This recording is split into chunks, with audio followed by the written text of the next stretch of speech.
વડોદરાની લક્ષિતાએ ઉત્તર પ્રદેશના લખનૌ ખાતે યોજાયેલી 22મી નેશનલ જુનિયર અંડર 20 એથ્લેટિક્સ ચેમ્પિયનશિપમાં 800 અને 1500 મીટર દોડમાં 2 ગોલ્ડ મેડલ મેળવ્યા।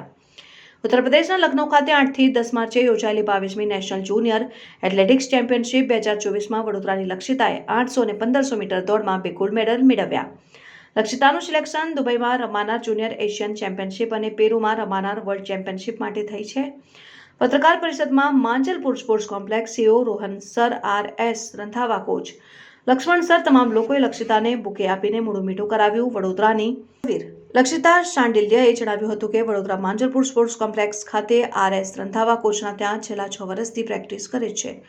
ઉત્તર પ્રદેશના લખનૌમાં યોજાયેલી જુનિયર ફેડરેશન કપમાં મેં 800 અને 1500 મીટર બંને દોડમાં ગોલ્ડ મેડલ મેળવ્યા છે, જેમાં મારું જુનિયર એશિયા અને વર્લ્ડ ચેમ્પિયનશિપમાં પસંદગી થઈ છે અને મને ખૂબ જ ખુશી થઈ રહી છે તેમ જણાવ્યું। હવે લક્ષિતાનો જો મિનિંગ આપણે એ કરીએ તો કોઈ લક્ષ્ય પ્રાપ્ત કરવા માટે એ રાત દિવસ કામ કરે છે અથવા મહેનત કરે છે, અને એની જે મહેનત છે એ આ રમતગમત ક્ષેત્રે અને રમતગમત ક્ષેત્રમાં તમને બધાને ખબર છે કે એથ્લેટિક્સ માટે શું કહેવાય છે? Athletics is the mother of the all game.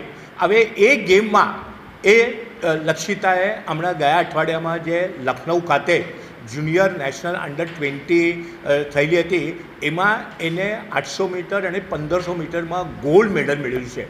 Gold medal મેળવવું આ એક નાની સૂની એવી એ નથી સિદ્ધિ, પણ સાથે સાથે ગોલ્ડ મેડલ મેળવીને એને ગુજરાતનું, વડોદરાનું નામ હવે એ ઇન્ટરનેશનલ લેવલ પર કરવા જઈ રહી છે, કેમ કે એ ઓલરેડી એશિયન ચેમ્પિયનશિપ માટે ક્વોલિફાઈડ થઈ જાય છે।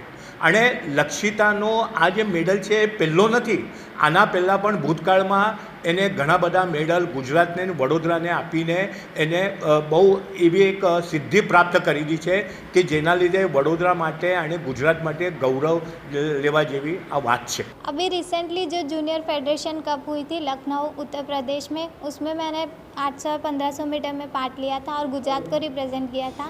इसी के साथ साथ मेरा 800-1500 मीटर में गोल्ड मेडल आया दोनों में ही, और उसमें ही मेरा जूनियर एशिया और अंडर 20 वर्ल्ड चैम्पियनशिप में क्वालिफाई हुई मैं।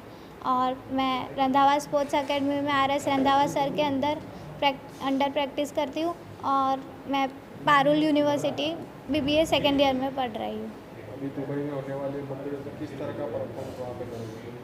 अभी जो दुबई में जूनियर एशियन चैम्पियनशिप होगी उसमें मैं इंडिया को रिप्रेजेंट करूँगी, तो इंडिया को रिप्रेजेंट करना ही बहुत बड़ी बात है और टफ़ है ये कंपटीशन मेरे लिए।